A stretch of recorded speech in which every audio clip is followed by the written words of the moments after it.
कोशी प्रदेशको मुख्यमन्त्रीमा एमालेका नेता हिक्मत कुमार कार्की नियुक्त, 3 मन्त्री र 1 राज्य मन्त्री सहित मन्त्रीमण्डल विस्तार। 8 वर्ष अघि बनेको संविधान कार्यान्वयनका लागि आवश्यक कानून निर्माण निकै सुस्त, दलहरू सत्ता राजनीतिमा केन्द्रित हुँदा कानून निर्माण संसदको भूमिकामा कमजोर बन्दै। लगानी बोर्डद्वारा 12 वर्षभित्र 12 खर्ब 50 अर्ब रुपैयाँ बराबरको लगानी स्वीकृत, लगानी परिचालन भने आधा भन्दा कम। भारतको नयाँ दिल्लीमा भोलिबाट G20 सम्मेलन सुरु हुँदै, सम्मेलनको मानव केन्द्रित र समावेशी विकासका लागि नयाँ बाटो खोल्ने भारतीय प्रधानमन्त्री मोदीको विश्वास। र आइसिसी महिला T20 विश्वकपमा एसिया छनौटको सेमिफाइनलमा नेपाल थाइल्याण्डसँग पराजित, विश्वकप खेल्ने नेपालको योजना विफल। नमस्कार, कान्तिपुर डायरीका साथमा साथी असीम र सूरज। समाचार अब विस्तारमा। कोशी प्रदेशको मुख्यमन्त्रीमा एमालेका नेता हिक्मत कुमार कार्की नियुक्त हुनुभएको छ। प्रदेश प्रमुख परशुराम खापुङले प्रदेशसभाको सबैभन्दा ठूलो दल एमालेका नेता कार्कीलाई मुख्यमन्त्रीमा नियुक्त गर्नुभएको हो। मुख्यमन्त्रीमा नियुक्त गरेसँगै प्रदेश प्रमुख खापुङले कार्कीलाई पद तथा गोपनीयताको शपथ ग्रहण गराउनु भएको छ। सर्वोच्च अदालतको परमादेशपछि संविधानको धारा 168 को उपधारा 3 अनुसार ठूलो दलको संसदीय दलका नेताको रूपमा कार्की मुख्यमन्त्री बन्नुभएको हो।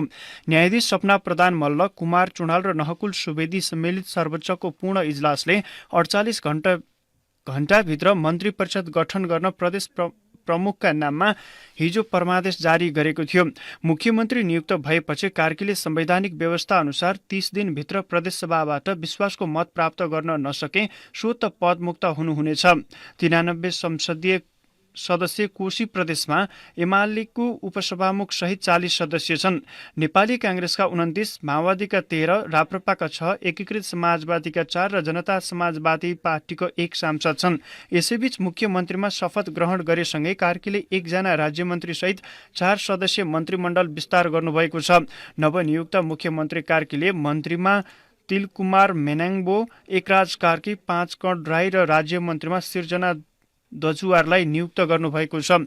मेनाङ्बोले खानेपानी, सिँचाइ तथा ऊर्जा र स्वास्थ्य मन्त्रालय, 5 कण राईलाई वन, वातावरण तथा पर्यटन मन्त्रालय र उद्योग, भूमि व्यवस्था तथा कृषि मन्त्रालय, कार्कीलाई भौतिक पूर्वाधार विकास मन्त्रालय र सृजना राईलाई सामाजिक विकास राज्यमन्त्रीमा नियुक्त गरिएको छ। नवनियुक्त मुख्यमन्त्री कार्कीले आन्तरिक मामिला तथा कानून मन्त्रालय, आर्थिक मामिला तथा योजना मन्त्रालय र सामाजिक विकास मन्त्रालय आफूसँग राख्नु भएको छ।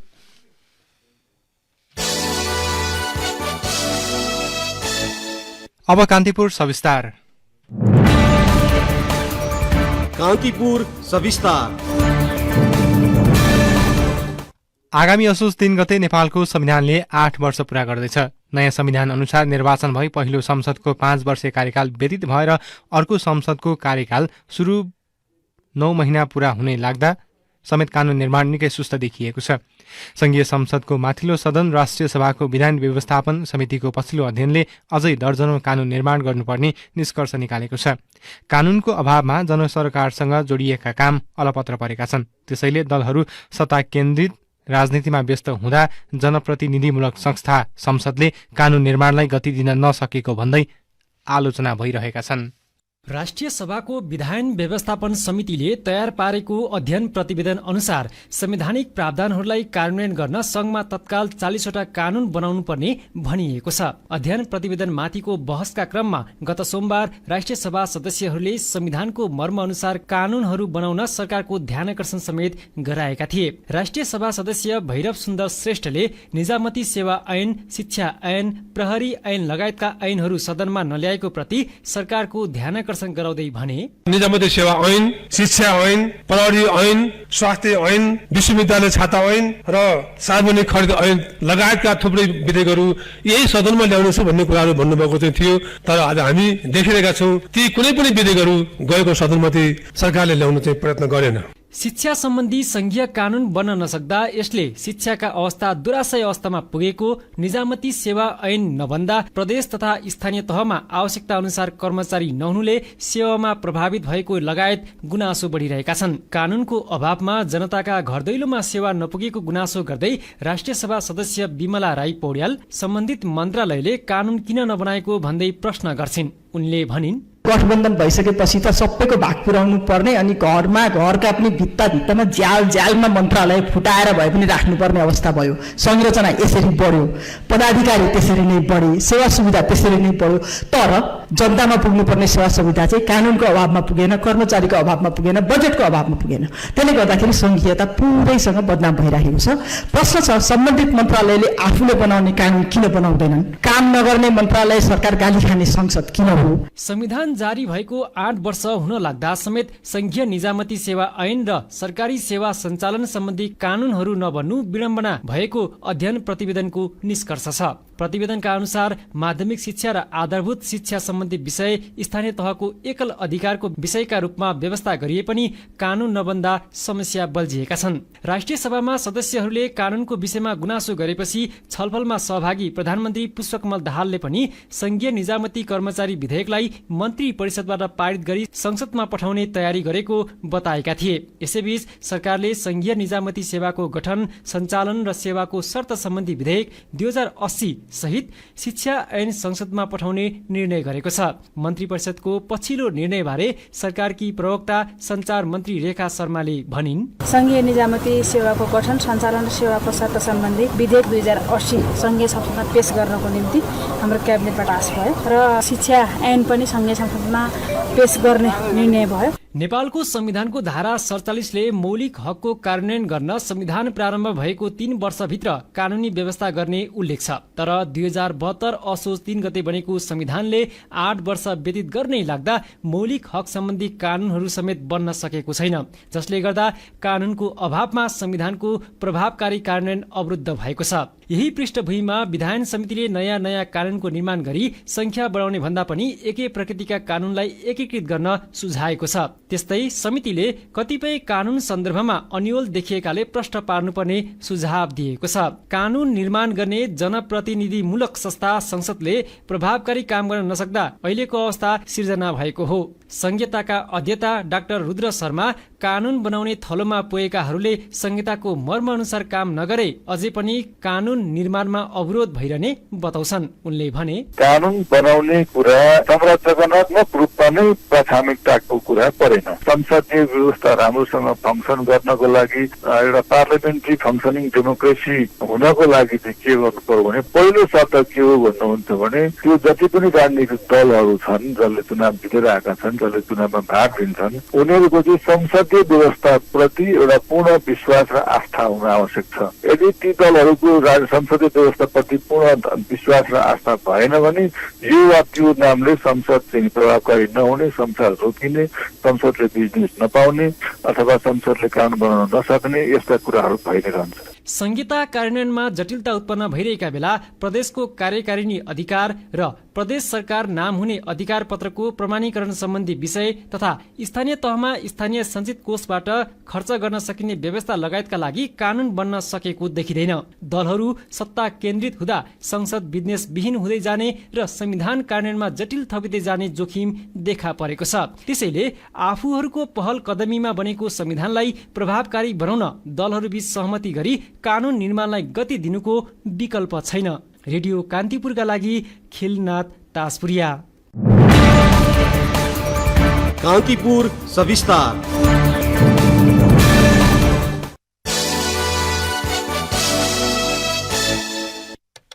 प्रतिनिधि सभा अन्तर्गतको शिक्षा, स्वास्थ्य तथा सूचना प्रविधि समितिले चिकित्सा शिक्षाको क्षेत्रमा देखिएका समस्याको अध्ययन गरी प्रतिवेदन पेश गर्न कार्यदल बनाउने भएको छ। समितिको आज बसेको बैठकमा चिकित्सा शिक्षा क्षेत्रमा देखिएका समस्याको अध्ययन गर्दै समाधानको उपाय खोज्न एउटा कार्यदल बनाउने सैद्धान्तिक सहमति भएको हो। कार्यदल भनी समितिको आगामी बैठकमा बनाइने भएको छ। समितिका सभापति भानुभक्त जोशीले चिकित्सा शिक्षा क्षेत्रमा देखिएको समस्याको अध्ययन गर्दै सरकारवालासँग छलफल गर्न र समाधानको उपाय खोज्न कार्यदल बनाउने सैद्धान्तिक सहमति भएको बताउनुभयो।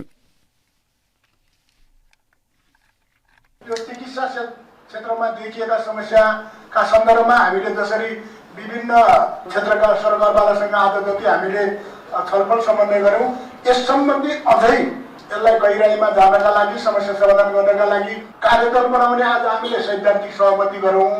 कार्यदलको सदस्यहरूको बारेमा हामी अर्को बैठकमा सहमति गर्ने गरी यो बैठक आज चाहिँ सम्पन्न भएको छ। बैठकमा चिकित्सा शिक्षाको गुणस्तर र सम्बन्धनका विषयमा समितिमा आएका उजुरीको सम्बन्धमा शिक्षा, विज्ञान तथा प्रविधि मन्त्रालय, स्वास्थ्य तथा जनसङ्ख्या मन्त्रालय, चिकित्सा शिक्षा आयोग र प्राविधिक शिक्षा तथा व्यावसायिक तालिम परिषद CTVTसँग छलफल भएको थियो। समितिको आगामी बैठक भदौ 25 गते बिहान 11 बजे बस्ने गरी बोलाइएको छ। कान्तिपुर डायरीमा अब ब्रेकको पालो। अब बाँकी प्रसङ्ग। सङ्खुवासभा जिल्ला कारागारमा भएको कैदी हत्या प्रकरणमा सरकारी वकिल कार्यालयले 7 प्रहरी र 8 जना कैदी विरुद्ध कर्तव्यजान मुद्दा दायर गरेको छ। सरकारी वकिल कार्यालयले प्रहरी सहायक निरीक्षक लक्ष्मी चौधरी, प्रहरी जवान सुमन गुरुङ, हवलदार राजकुमार श्रेष्ठ, जवान पवन कुमार महतो, कारागारका सुरक्षा गार्ड दमन सिंह राई र नुसन राई विरुद्ध जिल्ला अदालतमा कर्तव्यजान मुद्दा दर्ता गराएको हो। त्यस्तै कैदीहरू राम कार्की, अनिश शर्मा कटेल, सचिन राई, सुमन सारू मगर, टिकाराज चौहान, नवीन कुमार राई, इन्द्रध्वज घिमिरे, मिन बहादुर तामाङ विरुद्ध पनि कर्तव्यजान मुद्दा दर्ता गरिएको छ। कारागारमा रहेका सङ्खुवासभाको मादिका विनोद तोलाङ्गी र नुवाकोटको ककनीका आकाश बलामी गत साउन 24 गते कारागारको झ्याल फोडेर भाग्न खोजेका थिए। सोही क्रममा कुटपिटबाट उनीहरूको मृत्यु भएको थियो।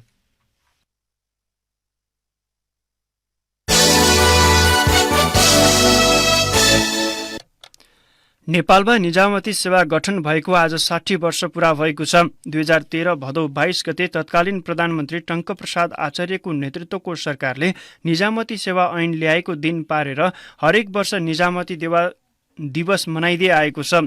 नेपालमा 2062 भदौ 22 गतेदेखि निजामती सेवा दिवस मनाउन थालिएको हो। दिवसको अवसरमा सङ्घीय मामिला तथा सामान्य प्रशासन मन्त्रालयले आज विभिन्न कार्यक्रमको आयोजना गर्यो। हाल करिब 83,000 निजामती कर्मचारी कार्यरत छन्। यसैबीच निजामती सेवा दिवसमा सरकारले आज 40 जना कर्मचारीलाई पुरस्कृत गरेको छ। यस वर्ष 10 जनालाई उत्कृष्ट निजामती सेवा पुरस्कार र 30 जना कर्मचारीलाई निजामती सेवा पुरस्कार दिइएको हो। यसैबीच प्रधानमन्त्री पुष्पकमल दाहालले राजनीतिक परिवर्तनमा निजामती कर्मचारीहरूको भूमिका महत्त्वपूर्ण रहेको बताउनु भएको छ। निजामती कर्मचारी दिवसका अवसरमा शुभकामना सन्देश जारी गर्दै प्रधानमन्त्री दाहालले राज्य सञ्चालन, विकास निर्माण, सेवा प्रवाह र संक्रमणकालीन व्यवस्थापनमा निजामती प्रशासनको भूमिका महत्त्वपूर्ण भएको बताउनु भएको हो।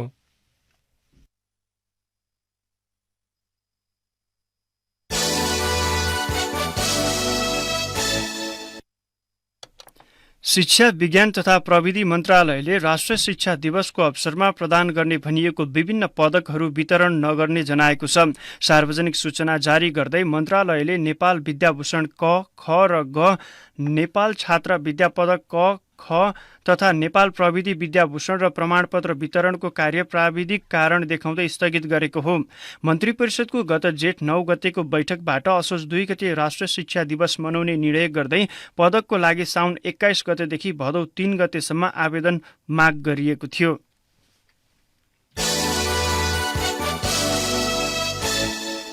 नेपालमा भारतीय बीमा कम्पनीको दबदबा रहेकाले त्यसतर्फ नेपाली बीमा कम्पनी सचेत हुनुपर्ने सरकारवालाले बताएका छन्। बीमा प्राधिकरणको मधेस प्रादेशिक कार्यालयले पर्साको वीरगञ्जमा आयोजना गरेको कार्यक्रममा सरकारवालाहरूले मधेसमा बीमा संस्कृति कमजोर भएको र सानै बजारमा पनि भारतीय बीमा कम्पनीको दबदबा रहेकाले यसतर्फ सचेत हुनुपर्ने बताएका हुन्। कार्यक्रममा पत्रकार महासंघ पर्साका अध्यक्ष अनुप तिवारीले मधेसको ठूलो जनसङ्ख्याले अझै पनि बीमाको महत्त्व नबुझेको बताउनुभयो। बीमा प्राधिकरण मधेस प्रदेश कार्यालयकी प्रमुख कुसुम शर्माले अन्य प्रदेशको तुलनामा मधेसमा बीमा साक्षरताको अवस्था कमजोर रहेको बताउनुभयो। बिमितले जीवन बीमाको दावी भुक्तानी पाउन भोग्नुपर्ने ढिलासुस्ती र सुस्त प्रक्रियाको अन्त्य गर्न बीमा प्राधिकरण प्रयासरत रहेको उहाँले बताउनुभयो।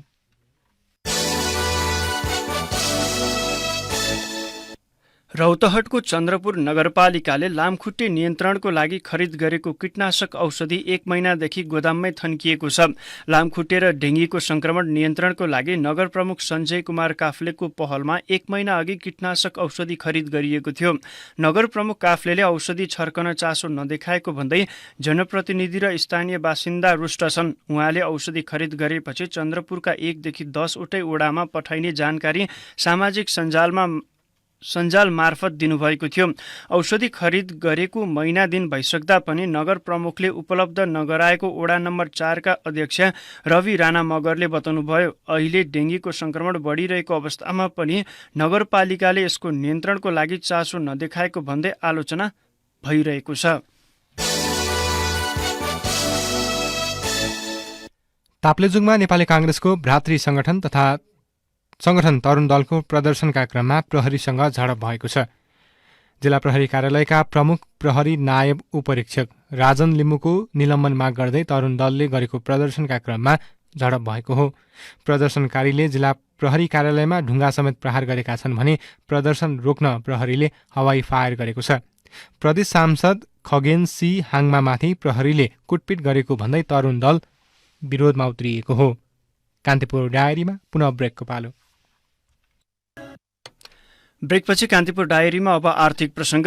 लगानी बोर्डले स्थापनाको 12 वर्षमा ऊर्जा क्षेत्रमा 28 र गैर ऊर्जा क्षेत्रमा 14 गरी 42 परियोजनामा 12 खर्ब 50 अर्ब रुपैयाँ बराबरको लगानी स्वीकृत गरेको छ।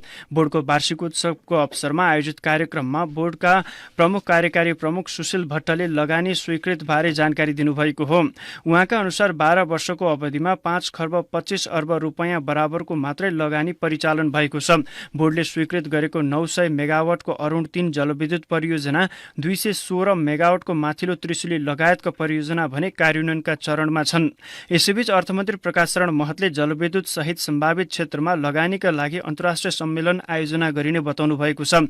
लगानी बोर्डको 12औं वार्षिकोत्सवलाई सम्बोधन गर्दै मन्त्री महतले जलविद्युत, पर्यटन, सूचना प्रविधि जस्ता क्षेत्रमा लगानीको राम्रो अवसर रहेको बताउनुभयो। मुलुकको अर्थतन्त्रमा अहिले समस्या रहेको स्वीकार गर्दै उहाँले समस्या समाधान गर्दै आर्थिक वृद्धिका लागि सरकार प्रतिबद्ध रहेको उल्लेख गर्नुभयो। विकास आयोजनाका लागि अन्तर्राष्ट्रिय लगानी महत्त्वपूर्ण भएको मन्त्री महतको भनाइ थियो।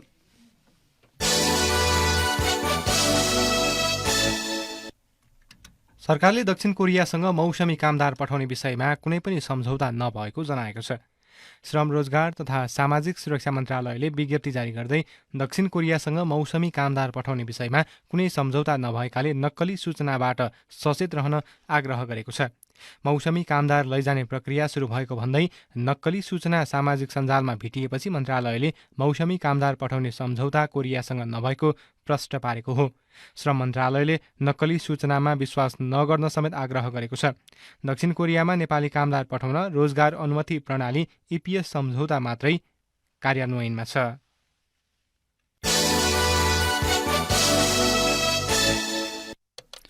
अब मुलुक बाहिरका प्रसङ्ग। भारतको राजधानी नयाँ दिल्लीमा भोलिदेखि G20 शिखर सम्मेलन हुँदैछ। सम्मेलनमा सहभागी हुन 19 देश र युरोपेली युनियनका नेताहरू दिल्ली पुग्ने क्रम सुरु भएको अन्तर्राष्ट्रिय सञ्चार माध्यमले जनाएका छन्। 2 दिने सम्मेलनमा दिगो विकास र वृद्धि, जलवायु, वित्त, व्यापार र लगानी, अन्तर्राष्ट्रिय शान्ति तथा डिजिटल रूपान्तरण लगायत विषयमा छलफल हुनेछ। सम्मेलनमा रुस युक्रेन युद्धको कारण उत्पन्न खाद्य सुरक्षा, ऋण सङ्कट जस्तो महत्त्वपूर्ण मुद्दाहरू ओझेलमा पर्ने विश्लेषण भइरहेको रोइटर्सले जनाएको छ। चिनिया राष्ट्रपति सी जिनपिङले G20 बैठकमा प्रधानमन्त्री ली छ्याङलाई पठाएका छन् भने रुसका राष्ट्रपति भ्लादिमिर पुटिन पनि अनुपस्थित रहनेछन्, जसले गर्दा सम्मेलनमा पश्चिमा र यसका सहयोगी राष्ट्रहरूले प्रभुत्व जमाउन सक्ने अनुमान गरिएको छ। अमेरिकी राष्ट्रपति Joe Biden, German chancellor Olaf Scholz, फ्रान्सेली राष्ट्रपति इमानुएल म्याक्रोन, साउदी अरेबियाको मोहम्मद बिन सलमान र जापानका प्रधानमन्त्री फुमियो किसिदा लगायत नेता भने सम्मेलनमा सहभागी हुँदैछन्। यसैबीच भारतले पहिलोपटक G20 सम्मेलन आयोजना गरेको छ। भारतीय प्रधानमन्त्री नरेन्द्र मोदीले 2 दिने सम्मेलनले मानव केन्द्रित र समावेशी विकासका लागि नयाँ बाटो खोल्ने बताउनु भएको छ। सम्मेलनमा विश्वका नेताहरू बीच फलदायी छलफल हुने विश्वास व्यक्त गरिएको छ।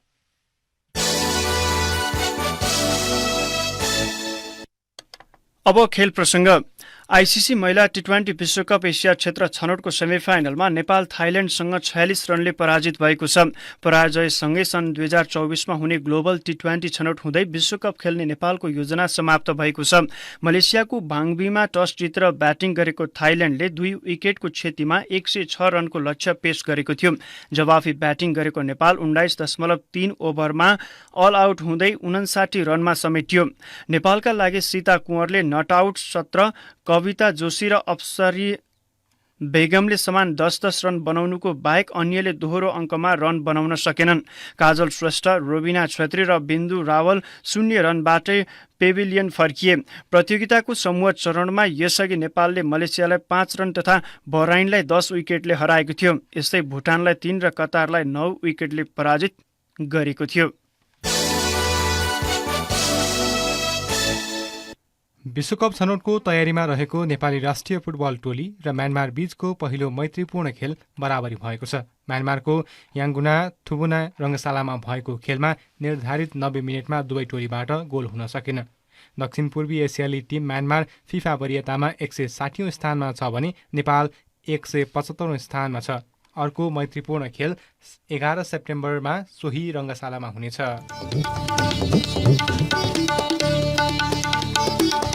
अन्त्यमा प्रमुख प्रसङ्ग पुनः एकपटक। कोशी प्रदेशको मुख्यमन्त्रीमा एमालेका नेता हिक्मत कुमार कार्की नियुक्त, 3 मन्त्री र 1 राज्य मन्त्री सहित मन्त्रीमण्डल विस्तार।